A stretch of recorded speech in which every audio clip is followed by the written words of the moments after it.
Okay, so I've let this drain for probably about a half hour or more.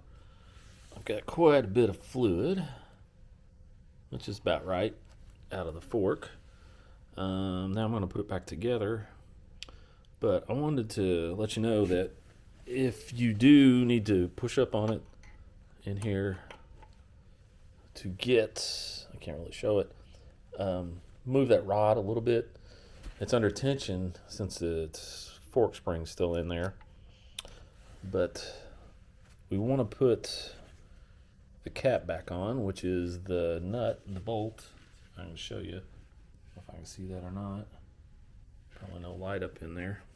I'll have to check that later.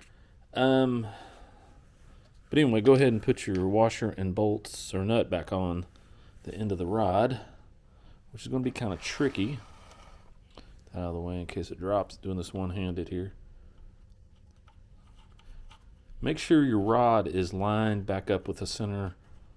If you've pushed it up in there, like I said, to help it drain, to get that plunger hole out of the way, make sure that that rod is seated in the proper position and not still pushed up in there. You probably won't be able to get the nut on anyway if it's like that. Make sure it's centered in this cavity here, and that everything's going to line up nice and pretty. And we'll get another paper towel here, wipe some of the excess off. Now it says to use a socket that had some, in the climber manual, some flats ground on it. You can do that if you want to, but typically what I do is just tighten it up, and then without the Allen wrench in there, and it'll spin probably a little bit, but just do a quick stab on it and it'll probably seal it up good enough. But if it is moving a lot, you will have to grind a socket down. There, that's tight.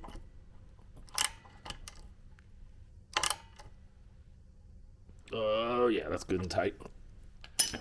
And usually what I'll do is I'll fill it up, and then I'll lay a paper towel underneath here on the floor just to see if it has any drips like overnight or anything like that. And then I'll plunge the forks up and down and make sure it's not leaking. If not, then I'll have to go back and tighten that up a little bit more. But anyway, let me clip this on here.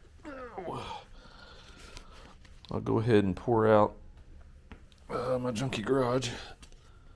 Pour out. I've pre-measured here on a cup 265 cc's on my solo cup.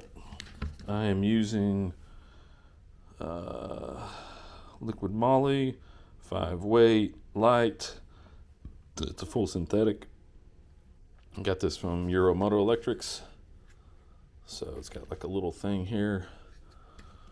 1, 2, 3. So this is a neat little bottle. If I can get the cap off.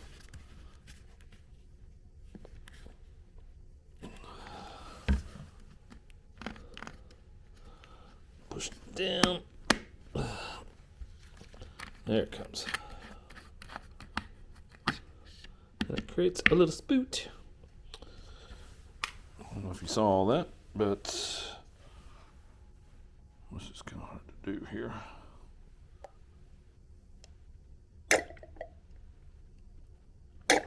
I like this because it's clear more than anything.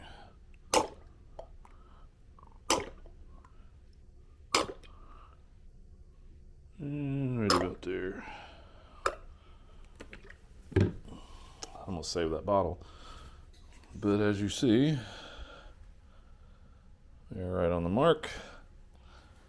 Now let's get my funnel. Oh.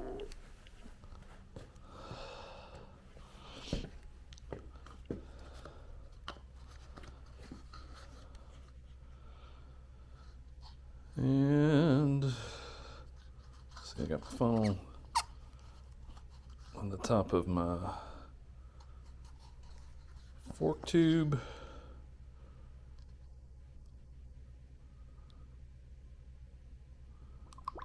Up, overflow.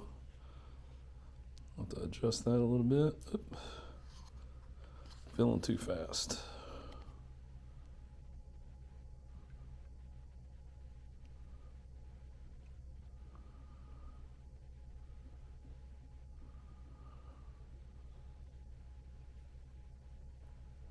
I'll make more mistakes than I do anything else. Okay, so that's a little bit of a mess down there. Let's add a little bit more, just a splash or so.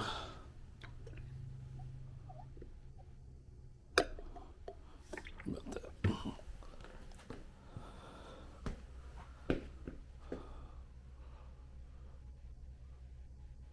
There we go.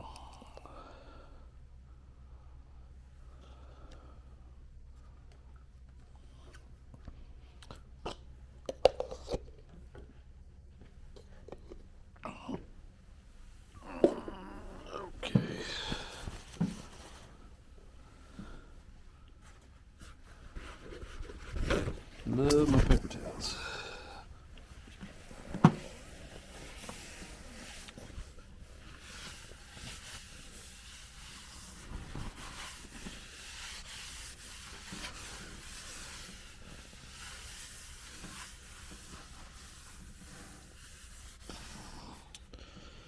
And what I'm going to do now is I'm going to measure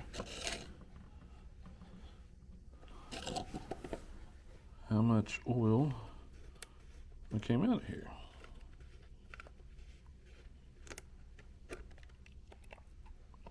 It's all kind of funky. So I bought this bike probably 15 years ago, and I think I rebuilt the forks on it once. I haven't got that many miles on it, but it's not really needing a fork rebuild. I think the bumpers and everything are okay in there, but I did want to change. And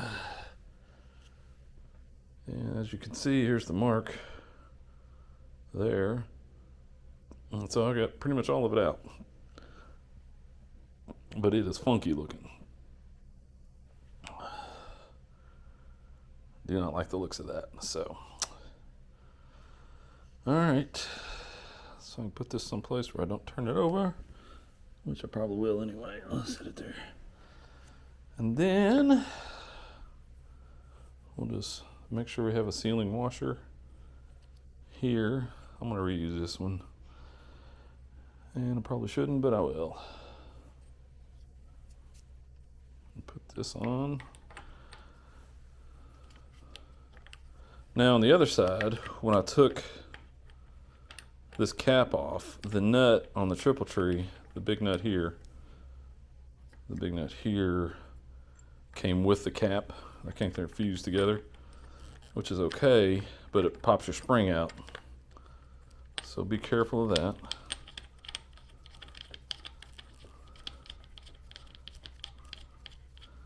And I've taken the handlebars loose, as you can see, so it's a little bit easier to work in there.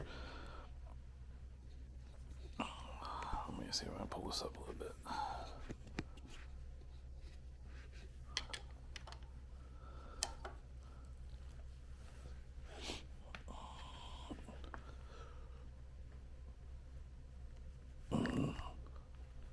Tighten it down.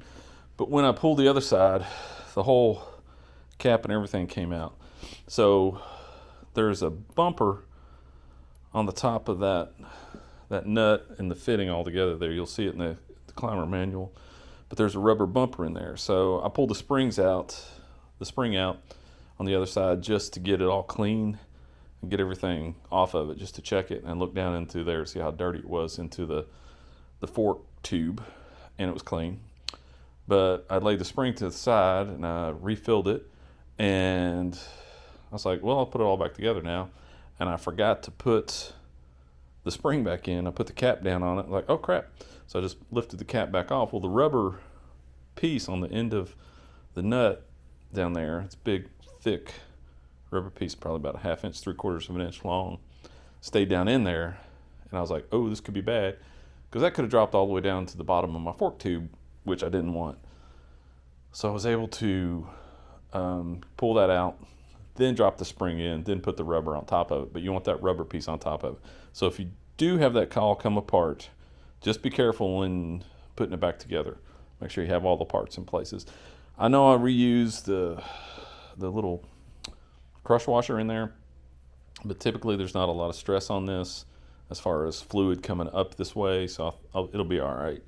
Now what we'll do is down here on the bottom, I'll lay a paper towel down and let this set for a few hours and make sure nothing's dripping out. And then I'll plunge my forks down after I clean up a little bit out here, because it's a mess out in the Rinse Cycle Works garage.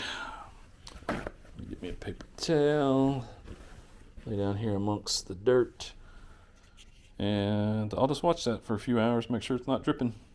Then I'll put the rubber cap back on there.